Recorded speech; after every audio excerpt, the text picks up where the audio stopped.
In an age marked by technological advancement, global connectivity, and unprecedented access to information, the world faces an alarming paradox: a growing leadership crisis.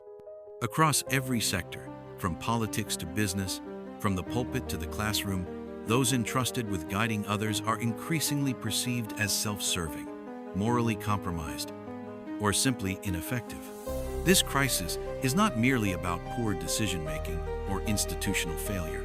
It is about the erosion of trust, the triumph of greed, and the abandonment of responsibility.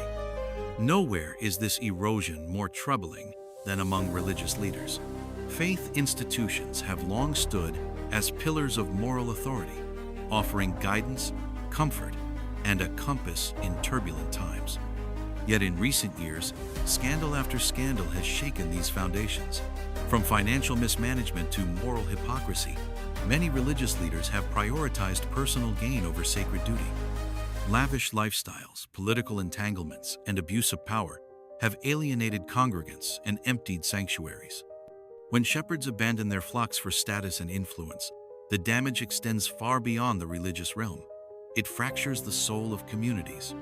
This failure is not isolated. In the corporate world, CEOs walk away with record-breaking bonuses while their employees are laid off in droves.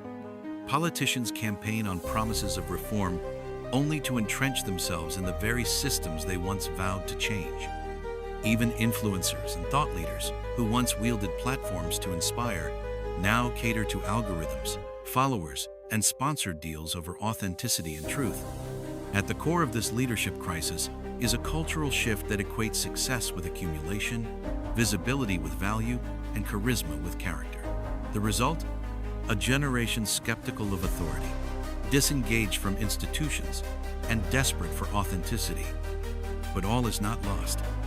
This moment of reckoning invites us to ask a deeper question. Not simply, who will lead us? Or, what type of leaders are we looking for? But, what kind of leaders are we becoming? Authentic leadership begins not with power or title, but with integrity. It starts in the quiet places, with honesty when no one is watching, with courage in the face of compromise, with a commitment to serve rather than be served. Social pressure reveals the integrity of leaders tasked with securing a sustainable future. Such moments showcase true leadership character. We must rethink leadership as a collective responsibility. Parents, teachers, frontline workers, and community organizers often model the very virtues we need: resilience, humility, and accountability. Their example reminds us that leadership is less about standing above others and more about walking alongside them. In a world exhausted by noise, we are hungry for substance. We don't need perfect leaders. We need principled ones. Leaders who listen. Leaders who repent. Leaders who rise not on the backs of others, but by lifting them. The mirror is waiting. Maybe the greatest revolution in leadership starts with the reflection staring back.